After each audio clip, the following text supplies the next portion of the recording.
અમદાવાદ ગ્રામ્ય વિસ્તારોમાં નશાનું દૂષણ ગ્રામ્ય એસઓજીનું સફળ ઓપરેશન.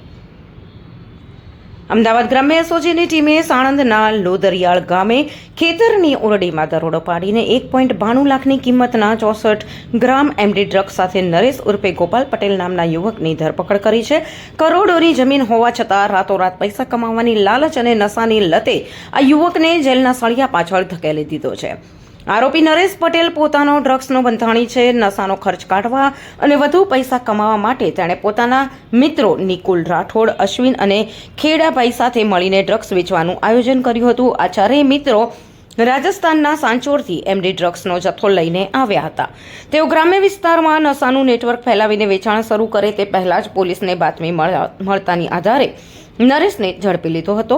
ચોંકાવનારી વિગત એ છે કે પકડાયેલ આરોપી નરેશ પાસે લોદરિયાળ ગામમાં અંદાજે 6 કરોડની કિંમતની 6 વીઘા જમીન છે, જેના પર તે ખેત મજૂરી કરતો હતો. આર્થિક રીતે સદ્ધર હોવા છતાં ખરાબ સંગત અને નશાની લતે તેને ગુનેગાર બનાવી દીધો.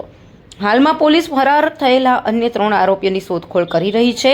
ગ્રામ્ય પોલીસે આ કાર્યવાહી કરીને સાણંદ પંથકમાં નશાના કારોબારને ફેલાતો અટકાવી દીધો છે.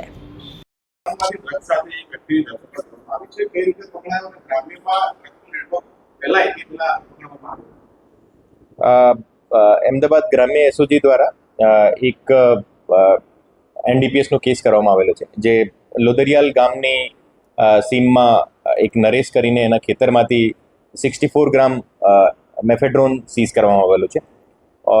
આ જે ડ્રગ્સ હતો, આ ડ્રગ્સ એને સાથે 3 ઓર એના આરોપી હતા, જેમનું નામ નિકુલ, અશ્વિન અને ખોડાભાઈ.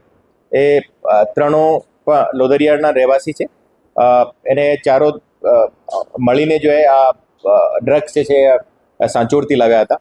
ઓર પહેલી વખત આ અમારી જે બાતમીદારનો નેટવર્ક હતો એને આધારે અમને ખબર પડી ઓર એ જ્યારે લાવ્યા તે વખતે પકડાઈ ગયા હતા. ઓર એના ઉપરની શું ચેન છે, સાંચોરથી કોનાથી લાવ્યા હતા, એની તપાસ અત્યારે ચાલુ છે. ઓર આપને મારફતે હું તમામને કહેવા માંગુ છું કે અમદાવાદ ગ્રામ્ય વિસ્તારમાં કોઈ પણ આ પ્રકારના જે નાના મોટા ડ્રગ્સના વેચાણ કરતા હોય એને તમામ ઉપર અમારી વોચ છે. અને આ છેલ્લા 2-3 દિવસમાં અમારો બીજો કેસ છે. એને આ રીતે કોઈ પણ નાનો મોટો તમામ પ્રકારના જે ડ્રગ્સ ઉપર જે અમારી વોચ રહેશે. અને એ લોકો એની પૂછપરછથી અત્યાર સુધી સામે આવ્યો કે પહેલી વખત કરેલો છે, અને અમે તાત્કાલિક એમને પકડી લીધો. ઓર આ રીતે ડ્રગ્સ ઝીરો ડ્રગ્સ જે પોલિસી છે ગુજરાત સરકારની, એના માટે અમદાવાદ ગ્રામ્ય પોલીસ કટિબદ્ધ છે. તે ખબર પડી કે જો એના જે ફ્રેન્ડ સર્કલમાં લોકો જો આ ડ્રગ્સનો કન્ઝમ્પશન કરતા હતા અને એની ભાવ બહુ જ મોંઘા હતા, તો એને આમાં કંઈ ઇકોનોમિક ઓપોર્ચ્યુનિટી લાગી. ઓર એ જે અત્યારે જે ખેતી કરતા હતા એને સાથે બીજો કંઈ ઇન્કમનો સોર્સ મળે એમને, આ રીતે જો આ ધંધામાં આવ્યા હતા. ઓર એને આધારે જો એને બીજા ફ્રેન્ડ સર્કલમાં જે લોકો હતા એને સાથે મળીને જે સાંચોરમાં કોન્ટેક્ટ કર્યો હતો, અને આગળ સાંચોરમાં કોણ એમને આપ્યો હતો એની તપાસ અત્યારે ચાલુ છે.